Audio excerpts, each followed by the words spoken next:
নমস্কার, আপনারা দেখছেন মহিষাগ্নি টিভি বাংলা। বিশেষ বিশেষ খবর এই মুহূর্তে।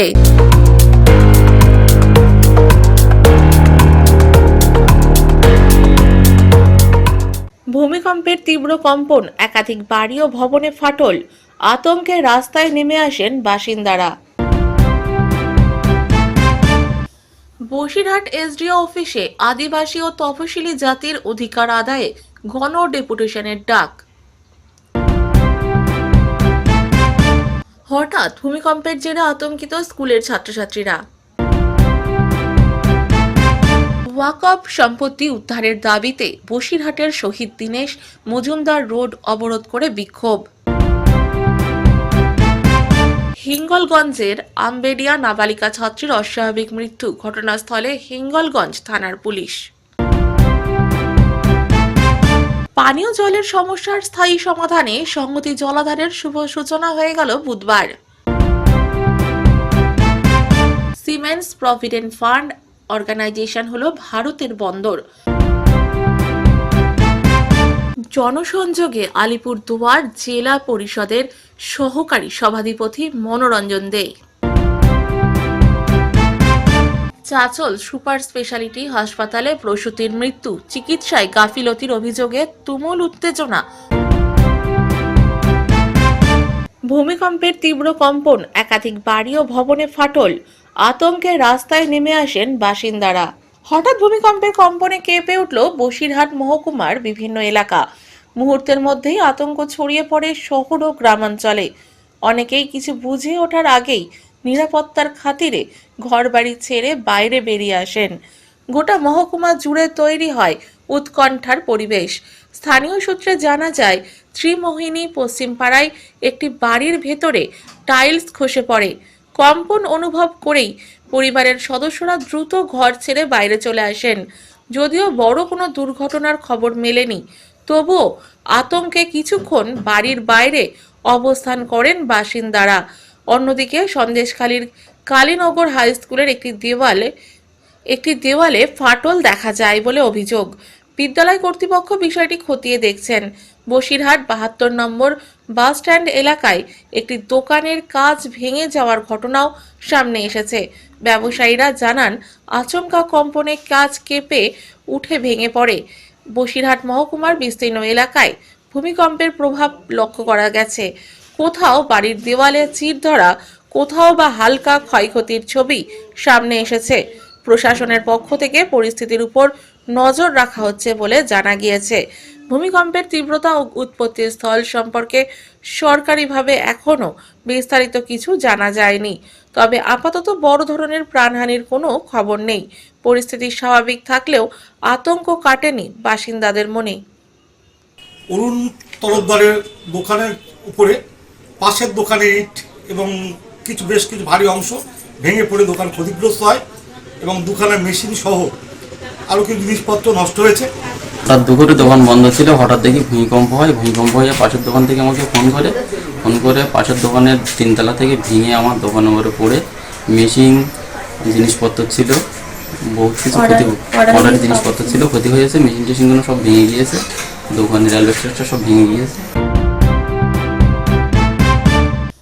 বসিরহাট এসডিও অফিসে আদিবাসী ও তফসিলি জাতির অধিকার আদায়ে গণ ডেপুটেশনের ডাক। বঞ্চিত আদিবাসী ও তপশিলি জাতিভুক্ত মানুষের ন্যায্য অধিকার আদায়ের দাবিতে বসিরহাটে গণ ডেপুটেশনের ডাক দেওয়া হয়েছে।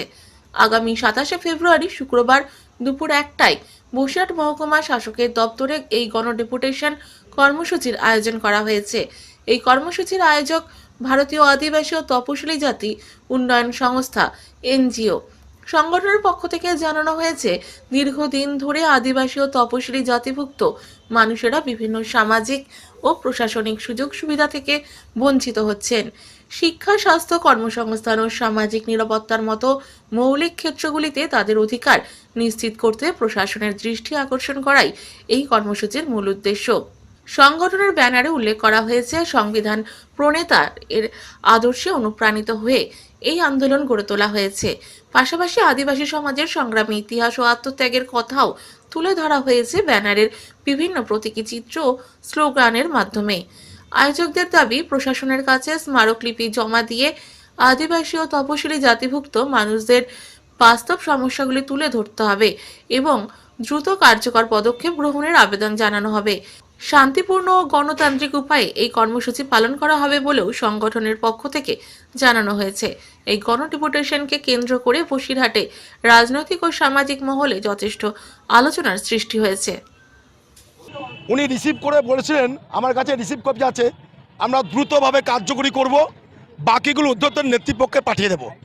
উনি 3 মাস হয়ে গেল কোনো দপ্তরের চিঠি যে জানায়নি এবং উনি একটা কাজও পর্যন্ত করেনি। পলিটিক্যাল ইস্যু নিয়ে আমাদের সাথে বাহানা করেছে কল্যাণবাবু, আর এসডি অফিসে কিছু চামচে আছে, ওরা বীজ মন্ত্র দিয়েছে ম্যাডামকে, নাহলে ম্যাডাম কাজ করতো। এই রাজনীতি পলিটিক্যাল করার জন্য আজকে আদিবাসীরা, উরাং মুন্ডা, সাঁওতাল ভূমিজ আবার বলছে যতবার আমাদের হয়রানি করবে ততবার আমরা যাব। হয়রানি করতে করতে যখন আমরা বিরক্ত বোধ করব তখন আমরা বিরসা মুন্ডার সিধুগণের রূপ নেব, আর সেই রূপ নিয়েই তীরধামসা মাদল নিয়ে হাজির হয়েছি। আজকেও যাব আমরা অন্তত 7 দফা দাবি নিয়ে। দাবি কি? এবং এছাড়াও 13 বছর বাচ্চাকে মেরেছিল হসপিটালে, সেই সুপার বলেছিল চিফ মিনিস্টারকে চিঠি দিয়ে একটা চিঠি দেবে, দেয়নি। ম্যাডামকেও জানিয়েছিল, এখনও পর্যন্ত একটা নার্সকেও ওনারা এইখান থেকে ট্রান্সফার করেনি। এই দুটো বিক্ষোভের জন্যে আজকে পুনরায় এই ধর্ণা এখানে দিয়েছি। আজকে গেট বন্ধ করেছে, গেট ভেঙে ওখানে যদি আমাদের বসতে দেয় ছাড়া জায়গায় আপোষে, নাই গেট ভেঙে যাব, আর না হলে এখানে অবরোধ চলবে।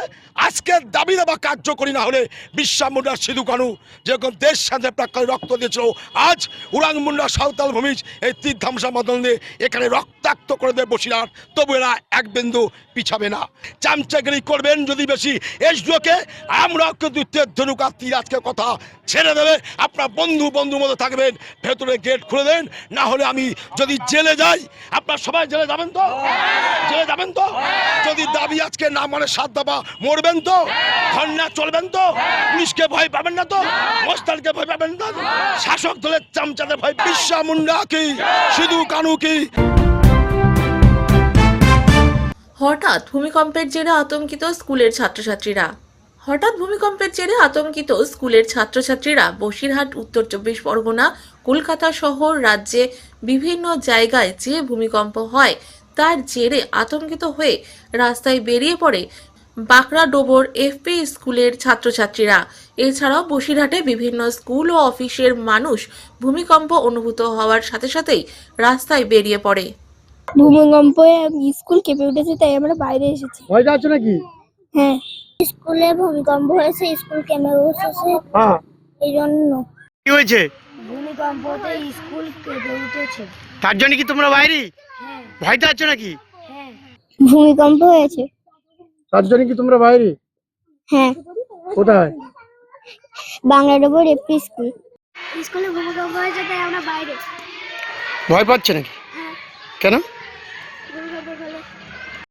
হঠাৎ ভীষণ একটা ভূমিকম্প হয়েছে, যার জন্য ছেলে পেলে ভয়ে সব বাইরে চলে এসছে। এই কি ঘরটা নড়ছিল? হ্যাঁ, ঘর নড়ছিল। পুকুরের জল? পুকুরের জলও কাঁপছিল। কোথায় এটা? এটা এই বাংলা ডোবর এপি স্কুল।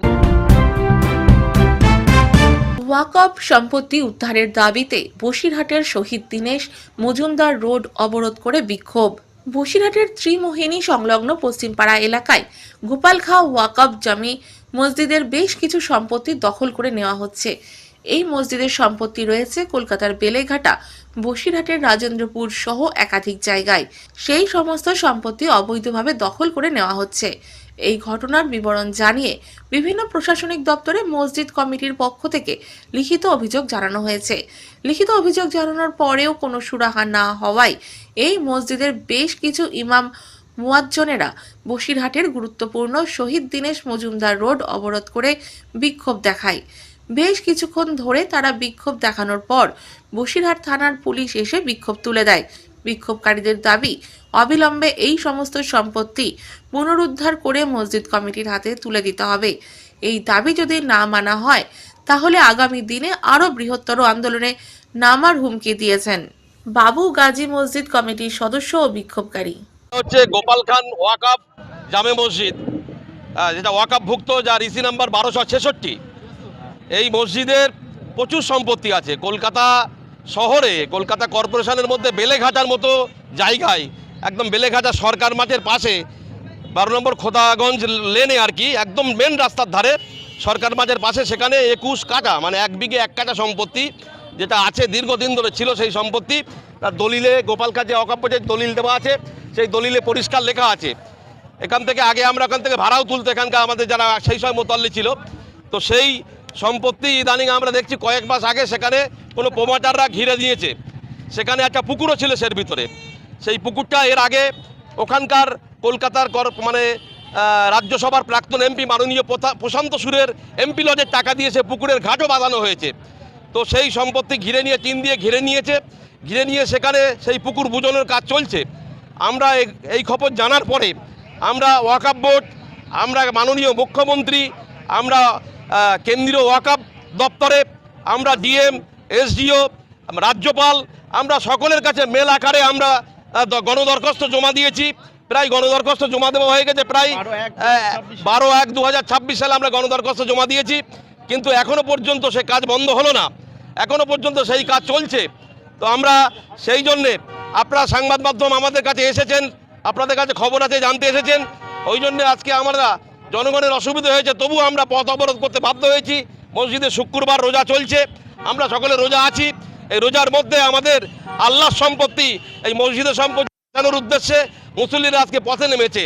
আমরা সরকারের কাছে দাবি করব, কলকাতার বেলেঘাটা সরকার মাঠের পাশে যে 1 বিঘে 1 কাঠা সম্পত্তি আছে, যার বর্তমান আনুমানিক বাজার মূল্য অন্ততপক্ষে 50 কোটি টাকার বেশি, এবং কলকাতার ট্যাংরাতে, কর্পোরেশনের ট্যাংরাতে সেখানে 2 বিঘে সম্পত্তি আছে, সেটাও সম্পূর্ণ বেহাত, সেখান থেকে কোনো ইনকাম মসজিদে আসে না। এবং একটা জিনিস আপনাদের জেনে রাখার দরকার, আমাদের ট্যাংরায় 4 বিঘে, ভুল হয়েছে 4 বিঘে, মূল অভিযোগ বলছি, এবার সাজা দিতে হবে। এবং বেলেঘাটায় যেটা 50 কোটি টাকা সম্পত্তি, ট্যাংরায় 100 কোটি টাকার সম্পত্তি উদ্ধার করতে হবে। রাজেন্দ্রপুর ঘেরে যে সম্পত্তির টাকা প্রতি বছর বেহাত হচ্ছে, সে টাকা উদ্ধার করতে হবে। মসজিদের সমস্ত টাকা কেন জনগণের কাছে ভিক্ষা করতে হবে? যে মসজিদের এত কোটি কোটি টাকা থাকতে জনগণের কাছে ভিক্ষা করতে হবে কেন? মসজিদের সম্পত্তির রোজগারের টাকা মসজিদে খরচ করতে হবে। এটাই আমাদের রাজ্য সরকার, কেন্দ্রীয় সরকার, ওয়াকফ বোর্ড সবার কাছে এটাই আমাদের দাবি। হিঙ্গলগঞ্জের আমবেড়িয়া নাবালিকা ছাত্রীর অস্বাভাবিক মৃত্যু, ঘটনাস্থলে হিঙ্গলগঞ্জ থানার পুলিশ। বসিরহাট মহকুমার হিঙ্গলগঞ্জ থানার আমবেড়িয়া প্রশান্ত মণ্ডলের কন্যা সীমা মণ্ডল ক্লাস 11-এর দুলদুলি মঠবাড়ি ডিএন স্কুলের ছাত্রী। স্যান্ডেল বিল গ্রামীণ হাসপাতালে নিয়ে গেলে চিকিৎসকেরা তাকে মৃত বলে ঘোষণা করে। গতকাল রাত্রে বাবা মা গান শুনতে গেলে সেই সময় ফাঁকা বাড়ি থাকার সুবাদে গভীর রাতে গলায় দড়ি দিয়ে আত্মহত্যা করে বলে জানা যায়। পাশের গ্রামের 14 নম্বর স্যান্ডেল বিলের বাসিন্দা রাকেশ মণ্ডলের সঙ্গে দীর্ঘদিন ধরে প্রেম ভালোবাসার সম্পর্ক গড়ে উঠেছিল। সীমার পিতামাতার অভিযোগ, তাদের মেয়ের সঙ্গে দীর্ঘদিন ধরে ফোনে আলাপে আলোচনা চলে, একাধিকবার যাওয়া আসাও করেছে সে তার বাড়িতে। ওই দিন তার প্রেমিকার সঙ্গে ঝগড়ায় জড়িয়ে পড়ে, যার ফলে মেয়ে সীমা রাত্রেবেলা গলায় দড়ি দিয়ে আত্মহত্যা করলে রাকেশ এসে ঘরের দরজা ভেঙে তার ঝুলন্ত অবস্থায় উদ্ধার করে। প্রশ্ন হচ্ছে এখানেই যে নিছক শুধুই কি আত্মহত্যা, না ওই যুবক আত্মহত্যা করতে বাধ্য করেছে, সেটা খতিয়ে দেখতে চাইছে হিঙ্গলগঞ্জ থানার পুলিশ আধিকারিকরা। প্রেমিক যুবক রাকেশের ধরার জন্য তদন্তে নেমেছে হিঙ্গলগঞ্জ থানার পুলিশ। এই ঘটনায় পরিবারের মধ্যে নেমে এসেছে শোকের ছায়া। যাত্রা দেখছিল, আমার 4 জন বসে রয়েছে, 2 বোন আর আমার স্বামী স্ত্রী। এখন বারবার ওই মেসেজ দিচ্ছে বাইরে আসার জন্য, উত্তপ্ত করতে ওই ছেলে আপনার মেয়েকে বিরক্ত করছে, বারবার এই উচ্চ মাধ্যমিক পরীক্ষা দিচ্ছে, আজকের পরীক্ষা শেষ ছিল, কিন্তু আমি বললো আমি পরীক্ষা ভালোই দিচ্ছি। কি চাইছেন ওরা আপনারা? আমি চাইছি যে ও 18 বছর বয়স শেষ হোক, পরীক্ষাটা শেষ হোক, তারপর তোর বিয়ে তো দিয়ে দেবো। তাহলে ওই বারবার বিরক্ত করবে, বারবার মেসেজ দেবে, মেসেজ দিতে দিতে ও কন্ট্রোল করতে রাখতে পারেনি। ও বললো আমি বোনটা দিয়ে আসে বলে নিয়ে গিয়েছে, নিয়ে ওর 4-5টা বন্ধু বান্ধব গিয়ে দরজা, ও ঘুমিয়েছিল, দরজা ভেঙে ও ওই মনে হয় ওনা দিয়ে গলা মনে করেছে কি যে আড়াই ভিতরে ওনা দিয়ে গলা ধরছে, কিন্তু না, ও তো রাস্তা গলায় ওনা দিয়ে নিচেই পড়ে দিয়েছে। কি চাইছেন আপনারা? ওই আমি কঠোর শাস্তি চাই, লাভের লেখা আমি কঠোর শাস্তি চাই। নিয়ে বললো দাদু আমি একটা পরীক্ষা আছে দিয়ে যাব। তারা বাজার খোলায় কথা বলে কয়েকটা ছেলে নিয়ে এই অবস্থা করিয়েছে, ঘরের ভিতরে নিয়ে মারা গেছে। দুজনের কি আগে সম্পর্ক ছিল? হ্যাঁ, একই সম্পর্ক ছিল, ওই তো ফটো দিয়েছে, কথা বলেছে। হ্যাঁ, কাল মারা গেল, হঠাৎ মাত্রে মারা গেল। আমরা তো জানিনি কিভাবে কি হয়েছে। আমার সাথে কথা বলেছে মেয়ে, দাদু যাত্রা হচ্ছে তুমি এসো। আমি বলি দেখ আমার এই হাতের অবস্থা, আমি যাবো। আমি চাইছি সারা জীবন যেন ওর ফাঁসি হোক। বাড়িটা কোথায় ছিল গো? তা কিরা জানে মরেছে আমার মেয়ে, নাম বলতে কিন্তু দেখতেন না ডাক্তারে, বলতেন হাঁটো। কোথায় কি ছিল? বলবো, বান্নি যাবো আমি, বান্নি যাবো। কিসে পড়তো উনি? ও ফুটতে 12 গ্লাস ফুটতে, ও ওইদিকে ছিলে মরে রাত্রিরে এসে ঘর দর ভেঙে। পানীয় জলের সমস্যার স্থায়ী সমাধানে সংহতি জলাধারের শুভ সূচনা হয়ে গেল বুধবার। পানীয় জলের সমস্যার স্থায়ী সমাধানে সংহতি জলাধারের শুভ সূচনা হলো বুধবার। মেয়র পরিষদ সদস্য স্বপন সমাদ্দারের ঐকান্তিক উদ্যোগে 56 নম্বর ওয়ার্ডের এলাকার বাসিন্দাদের পানীয় জলের সমাধান হলো এদিন। মুখ্যমন্ত্রী মমতা বন্দ্যোপাধ্যায়ের অনুপ্রেরণায় 56 নম্বর ওয়ার্ডের গাঙ্গুলি মাঠে সংহতি জলাধার উদ্বোধন সম্পন্ন হলো। কলকাতার মহানাগরিক ফিরাদ হাকিমের হাত ধরে জলাধারের শুভ উদ্বোধন হয়ে গেল।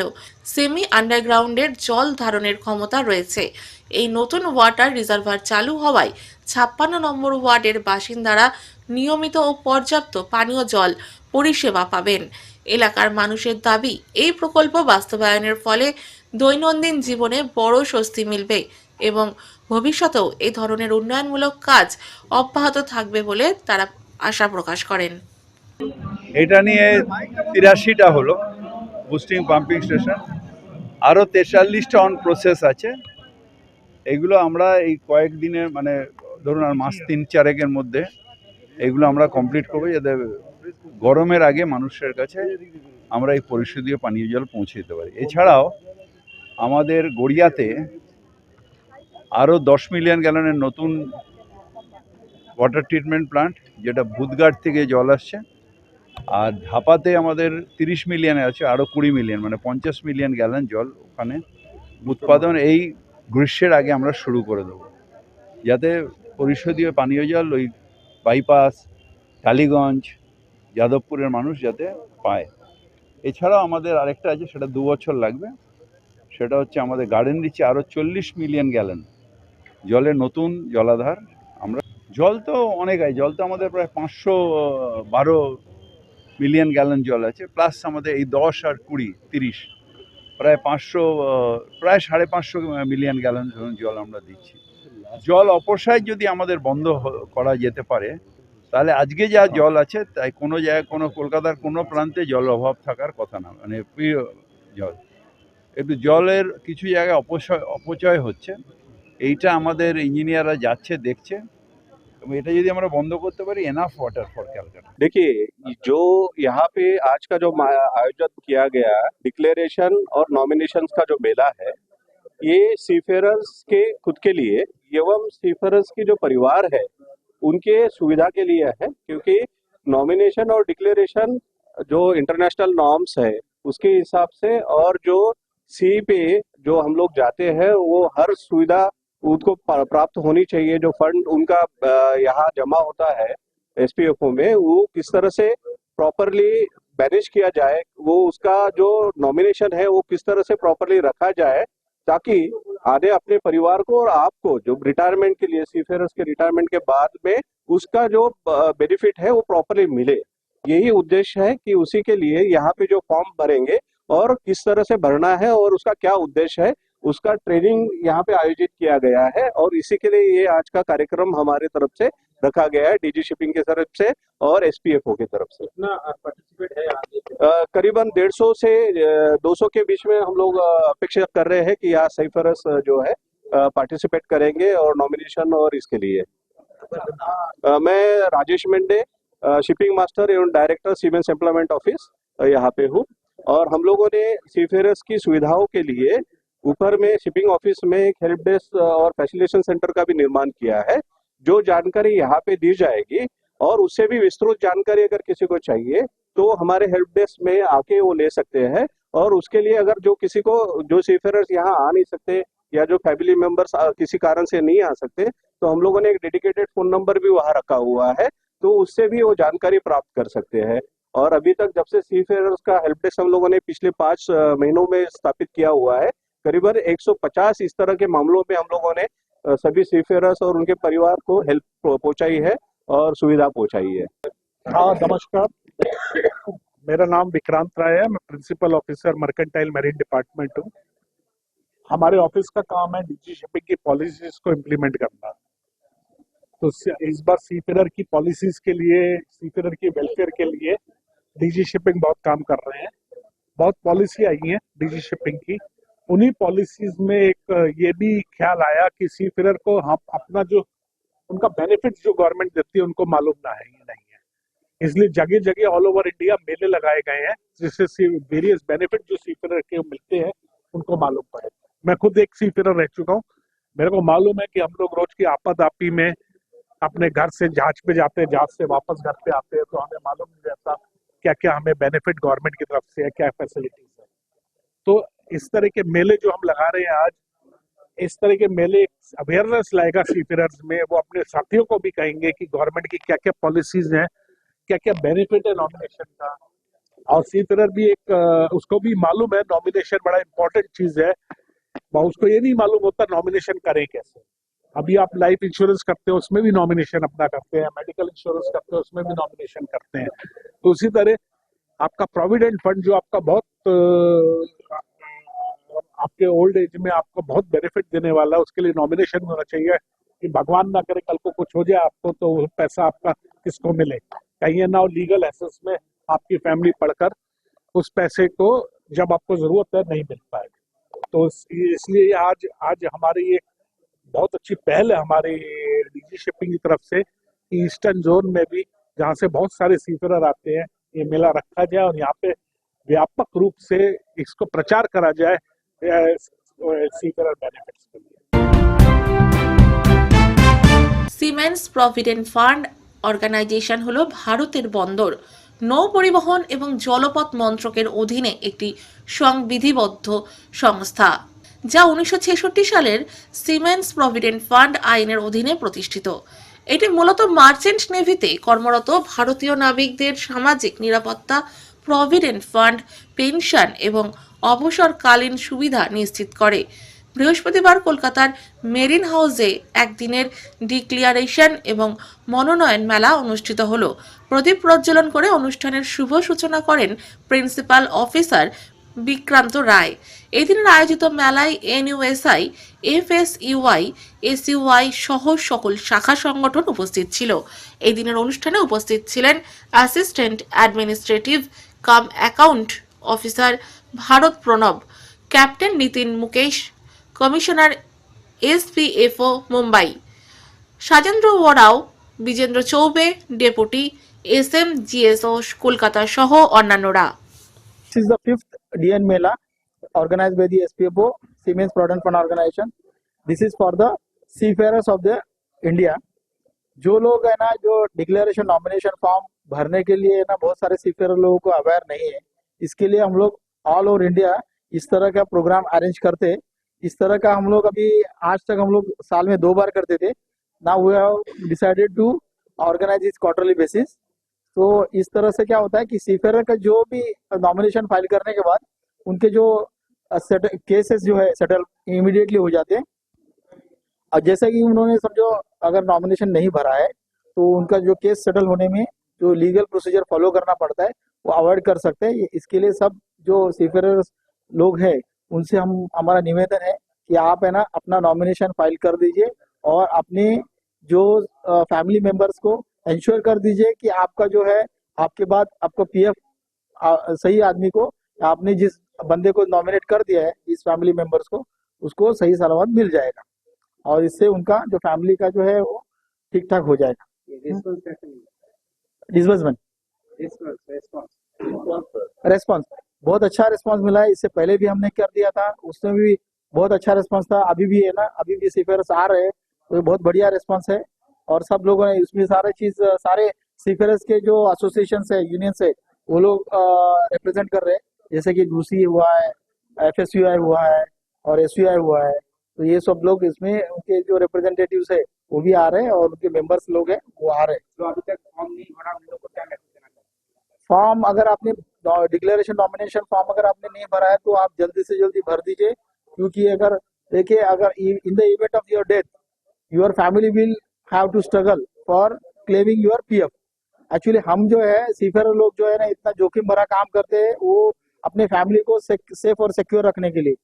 अगर वो नॉमिनेशन अगर भर देते हैं तो जिस फैमिली मेंबर को वो पैसा देना चाहते हैं, नॉमिनेट करना चाहते हैं, उसी को तुरंत 15 दिन के within 15 days the claim will be settled. मेरा नाम भरत परब है, मैं अकाउंट्स ऑफिसर हूँ सीमेंस प्रोविडेंट फंड में।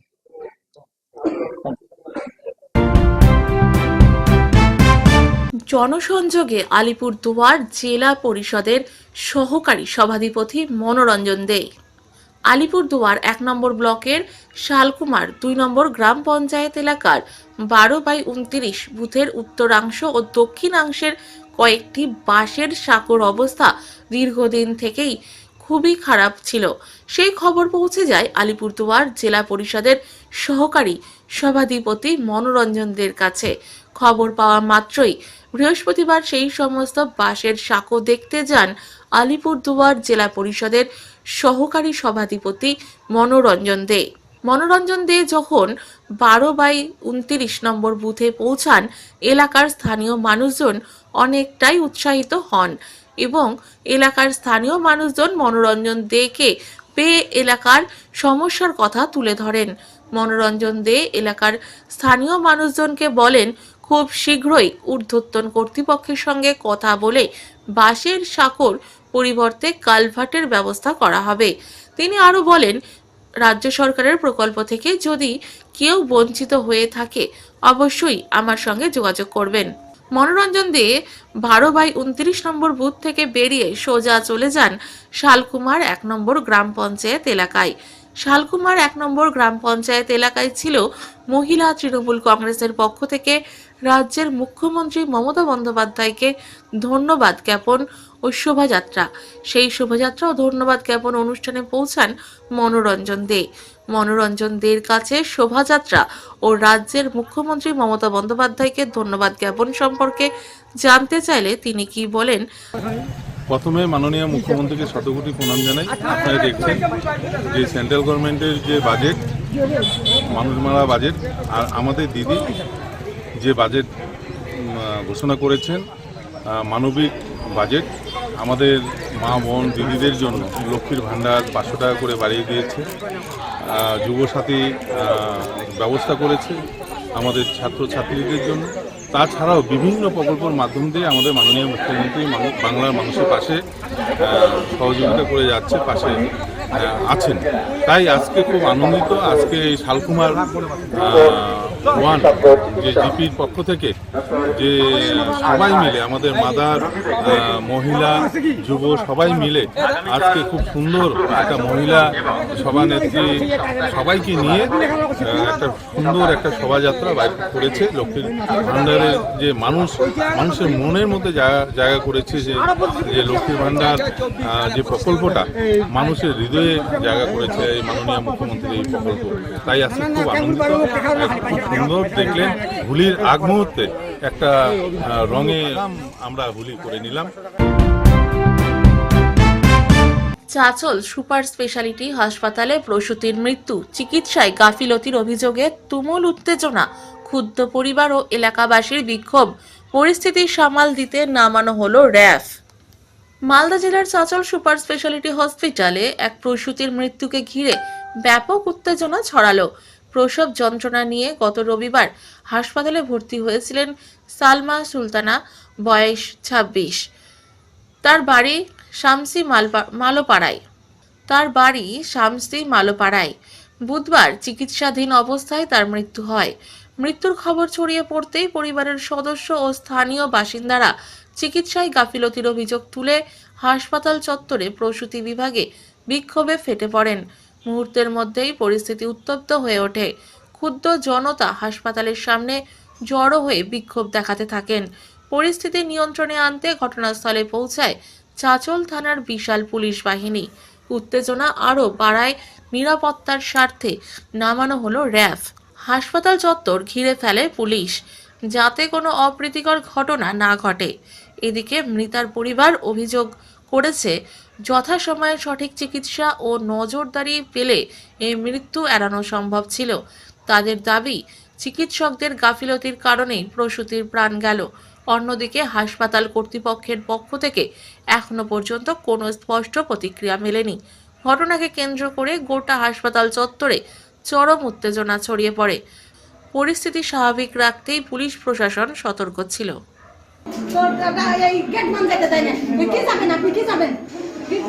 ডাক্তারের চিকিৎসার গাফিলতিতে মারা গেল।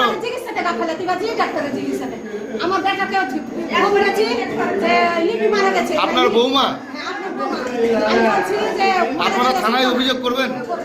আমি বলছি যে আমার বেটা বড় বেটাকে ফোন দিয়েছি যে সুলতানা মারা গেছে, বেটা দৌড়িয়ে এসে এবার গেট মান ঢুকতে দিলে না।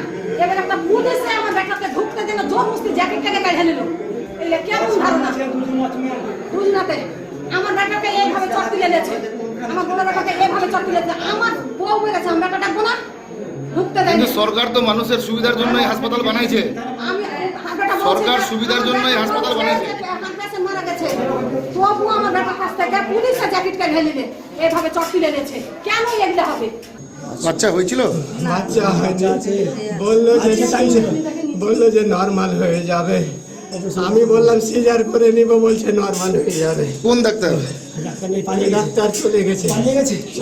আমি দেখতে চেয়েছিলাম, আমাকে এখান থেকে সিকিউরিটি ঢুকতে দেয়নি, না তো আমি চিন্তা মুখখান দেখতে পেতাম। ডাক্তারের কি দুরবস্থা, কি বলবেন? হাসপাতালের জন্য মরলো। ডাক্তারের গাফিলতির কারণে কি আপনার কোন ডাক্তার ছিল? নাম জানি না। ডাক্তার কি এসেছিল দেখতে পেশেন্টকে? ডাক্তার আসেনি, বললো যা 9টার দিকে ডাক্তার আসবে, আসেনি। এই যতগুলো পেশেন্ট আছে, না হলে 20টা পেশেন্ট শুনতে পাচ্ছি এই ডাক্তারের কারণে মরালো, ডাক্তারের কারণে মরলো, ডাক্তার মেরে ফেললে, ডাক্তার মেরে ফেললে, এভাবে বলছে। এইটুকু আমি শুনি। আমি ছুটে শামসের দিকে আসলাম, আমার শামসের বাড়ি। শামসের দিকে ছুটে এসে আমি গেলাম, তিনতলায় উঠলাম, উঠে যা বললাম কি হয়েছে। তা ভাতিজিটা বলছে যে আমাকে তো মেরেছে। তোমাকে মারলো কেন? পেশেন্ট মরেছে, পেশেন্ট তুমি বলতে পারো যে আমাকে মেরেছে। এসে কে মেরেছে? যে একটা পুলিশ অফিসার আমাকে কি করেছে, চেয়ে নিলে বলছে বাড়া খেতে পারা। আমার কে মেরেছে দেখি অফিসারটা। আমি জোর গলা দিয়ে বলেছি কে মেরেছে দেখি। আমাকে তো থানার কালো করে অফিসার আছে, আমি তো নাম জানি না ওর। ও আমাকে ঠেলে ধাক্কা দেবে, তুমি বেরাও বেরাও, তোমার কি আছে? আচ্ছা বলছি, এই যে হাসপাতালের দুরবস্থা, চিকিৎসার গাফিলতির কারণে কি মৃত্যু? হ্যাঁ, চিকিৎসার গাফিলতির কারণে মৃত্যু হয়েছে। আর এত বড় হাসপাতাল রাজ্য সরকার দিয়েছে মালদার চাঁচলকে, সুপার স্পেশালিটি বলা হচ্ছে, এই হাসপাতালের চিকিৎসা কি ঠিক আছে? না, এখন পর্যন্ত নাই। এবার বাইরে এসে আমি আরো 5-7 জনের মুখে শুনলাম, পেশেন্ট পার্টির মুখে, বললো যে দাদা আমাদেরও কেসে, আমাদেরও ট্রিটমেন্ট হচ্ছে না, আমাদের ট্রিটমেন্ট হচ্ছে, আমাদের পেশেন্ট পড়ে আছে 2 দিন থেকে। এই কিন্তু ডাক্তারের অবহেলায় মারা যাচ্ছে। এটা সরকার, রাজ্যের মুখ্যমন্ত্রীর কাছে কি আমরা কিন্তু এটার পিছনে ছাড়বো না। রাজ্যের মুখ্যমন্ত্রীর কাছে কি আবেদন করবেন? আমরা এটা ছাড়বো না, যে পরবর্তী নেক্সটে ভালো এটাতে আমরা কেস মামলা যা করতে হয় এর সিদ্ধান্ত দেখে আমরা ছাড়বো। সারা সপ্তাহের খবরের জন্য সংগ্রহ করুন বাংলা সাপ্তাহিক মহিষাগ্নি পত্রিকা। ই-পেপার বা ওয়েবসাইটের জন্য লগইন করুন www.mohisagnipotrika.com। এছাড়াও ইউটিউব এবং ফেসবুক থেকে চ্যানেলটি দেখলে অবশ্যই সাবস্ক্রাইব করে সঙ্গে থাকুন।